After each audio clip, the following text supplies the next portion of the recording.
I have an artist friend that has sold $200,000 worth of art online without a social media following and even without a website.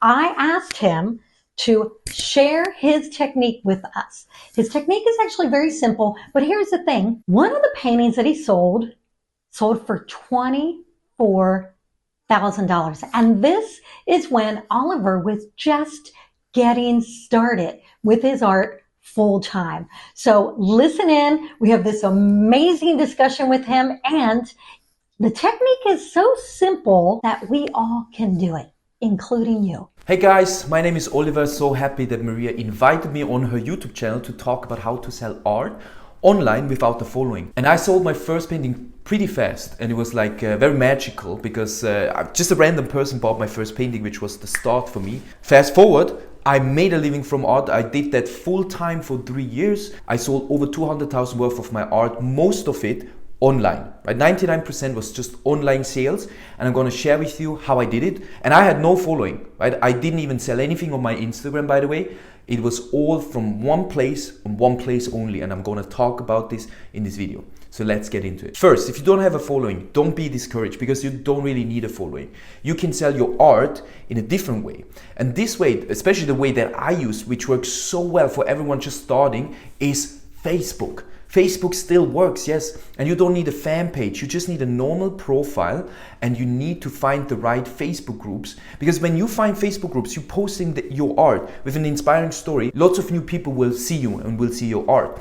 That's how I started, with little friends on Facebook to now over 5,000 Facebook friends. And 5,000 is the maximum. I started small. I just posted in Facebook groups, in the right ones where I can find my ideal buyer, of course, just not random groups. And some groups you shouldn't post in is anything to do with art. No art collectors group, it's not working. I promise you, because it's full of artists. So you want to define your ideal buyer and then think of like, where does this ideal buyer hang out online in Facebook groups, right? And you just search for these keywords, and whatever your style is, whatever your niche is, whatever your purpose is as an artist, your why, you can identify your ideal buyer, and then you can ask yourself, where is this ideal buyer? Like, what kind of groups is this ideal buyer joining? What kind of books is this ideal buyer reading? And what are their hobbies? Where do they spend their free time? That's literally what I did. So I researched, I was brainstorming, and I went into these groups. And sometimes when you find the right group, you get hundreds of likes and you get lots of comments.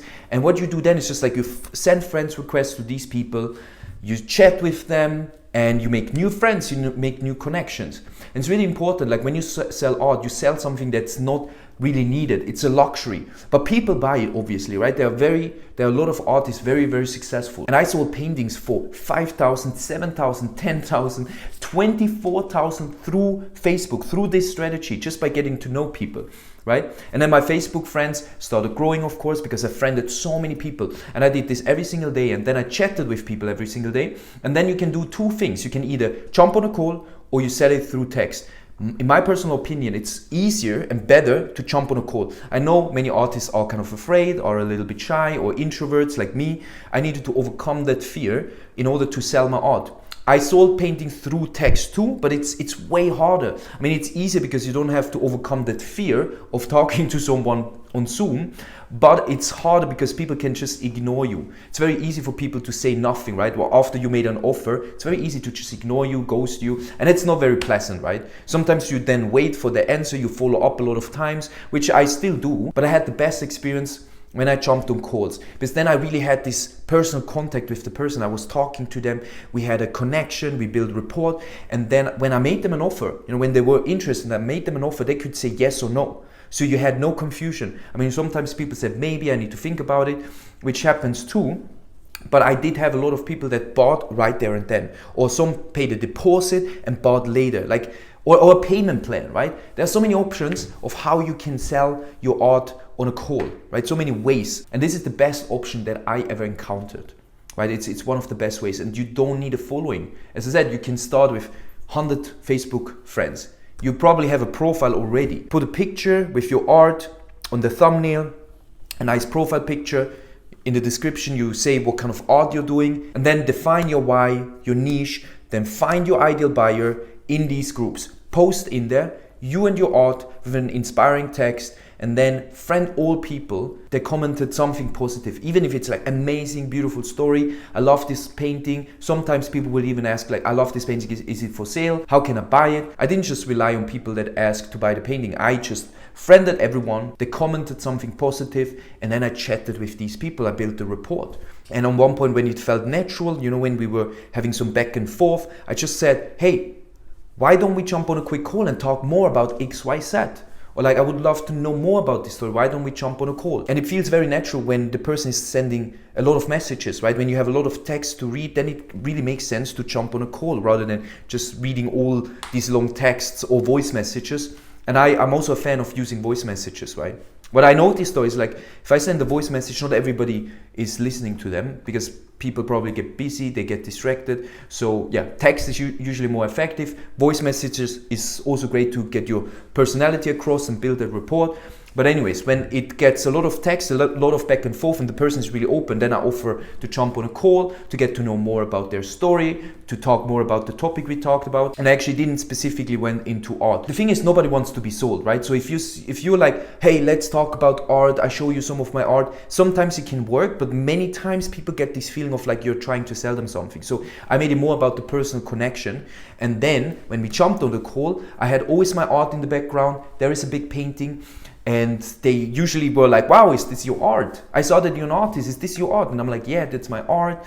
And I'm like, what do you think about this one? Do you like it? She said, yeah, it's a really beautiful painting. I'm like, thank you so much. Like, should I show you around? Sometimes in the beginning of the call, sometimes in the middle of the call. It's just like I let the conversation flow naturally, right? And my focus was on getting to know the person, building that connection, and asking a lot of questions about them, right? People love to talk about themselves. So I made it about them. And then when they were interested in my art, or I told my story, because when they talk a lot, they probably ask you something back. It's like, what about you? What's your story? And I'm like, yeah, well, I started painting, in 2016 and blah, blah, blah. Told my story in an inspiring way. And they're like usually very excited. They're like, wow, that's so cool. I'm like, yeah, and I just created a painting based on this, based on this story or based on what I experienced there. Do you wanna see it? Can I show it to you? Then you usually just take my computer and walk around and show them my art. And then I ask them questions like, which one do you like? Do you like one of these? Is abstract your style? Did you ever collect art? Then I ask just a lot of questions to see if they would be interested. And when I get the feeling they are interested, I'm just asking them, would you be interested in owning one of these pieces? That's so simple, but that's literally how I did it. That's how I sold over 200,000 worth of my own art, right? So you don't need a following. You can start today with that strategy. There's nothing holding you back. So I hope this video is inspiring to you. If you want to know more, come to our school community. We have a mastermind where we teach these things more in depth, and where we help you crush it in making a living from art, because it's 100% possible. So thanks again, Maria, for having me on here on your YouTube channel. It was a pleasure, and talk soon. Peace.